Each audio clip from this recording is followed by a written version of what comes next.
Hi, welcome to the Rittners Floral School in Boston, Mass. I'm Dr. Steve Rittner, and it's a pleasure to welcome you into our school today because we've got a really neat demonstration planned for you.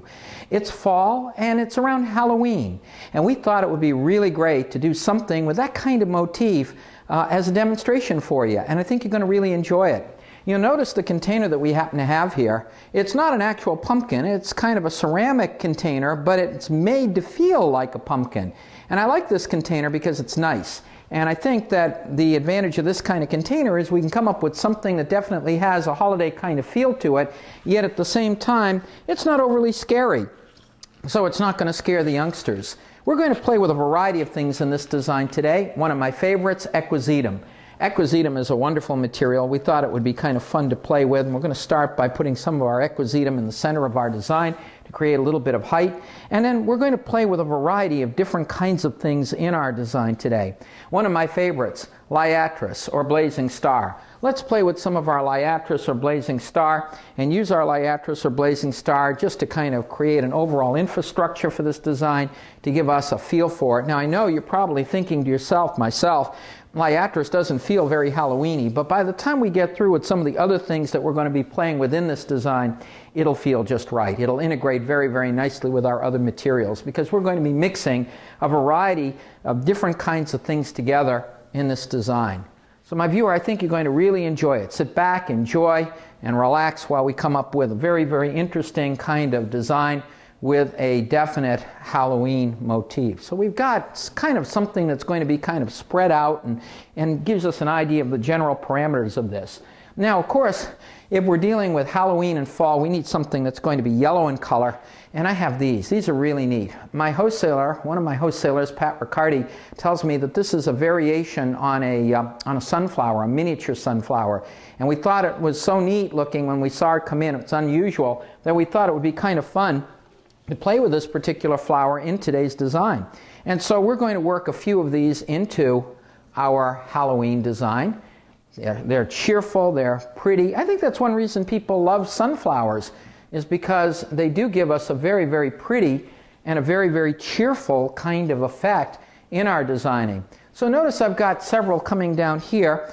I'm cutting another one. I'm going to put another one in. I think it'll work very, very nicely in fairly close. Let's get another one over in here. So notice how this is gradually developing.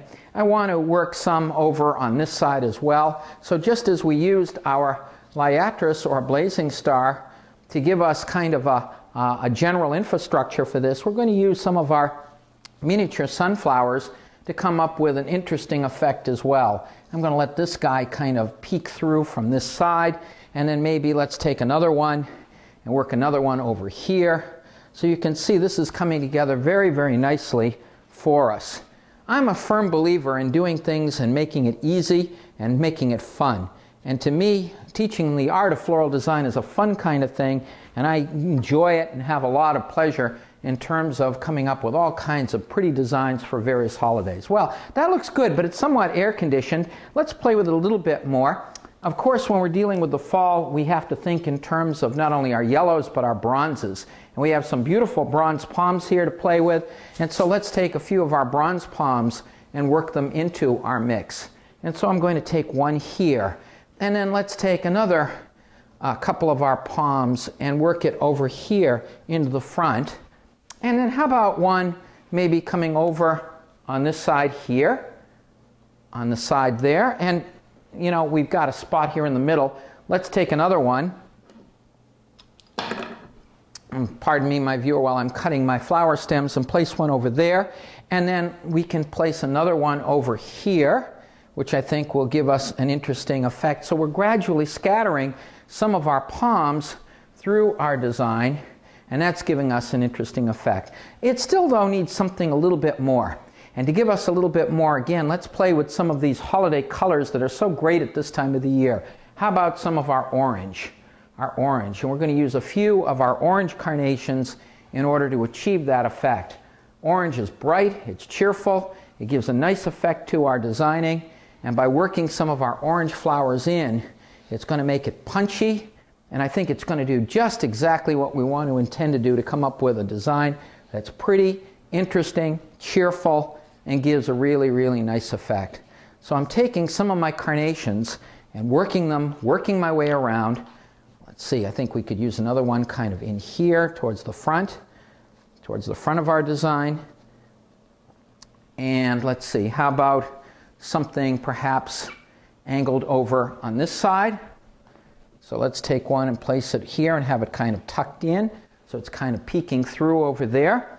And then of course, we do want to work a few of our flowers coming in towards the back side of the design. Here's one over there. And then we can place another one here, tucking it in deeper. Notice how the design is bulking up now. From something that felt very, very air-conditioned, and I know, my viewer, you probably had some of your doubts when you first saw me taking a few of my Liatris, a blazing star, but notice how this is developing very nicely. Let's take a few more of our equisetum now and work some of our equisetum through. I'm taking one here, placing another one here. In other words, we're using our equisetum now to radiate out through the design, and this gives added interest to our composition and makes it feel all that much more with depth and dimension. So I'm taking a piece here, a piece here. Notice how this is coming out. It's radiating out almost similar to my Liatris or blazing star, and working some here and there. Let's put one over in here into the middle. So you can see how this is really coming together very, very nicely and giving us a very, very pretty composition for something for Halloween. Now, my mechanics are pretty well covered by my flowers, but let's take a little bit of our leaves, our preserved leaves, and we'll work a few of our preserved leaves here and there. And by placing them in here, notice how that's covering my mechanics very, very nicely. What do you think, my viewer? Isn't that beautiful? It's classical in feeling, but it gives us a lovely effect of abundance. It's pretty, not at all scary, very user-friendly for the little ones. So I think you can see that we've come up with something very, very nice. My viewer, I want to thank you for coming in to Rittner Floral School today. At Rittner's Floral School, we have long courses, short courses, day and evening programs. We teach traditional styles. We teach very, very contemporary styles. We love teaching floral design. We have a passion for it. Thanks for coming in and visiting with us today. Check our website at www.floralschool.com. And once again, my viewer, I thank you for visiting and seeing our little demonstration.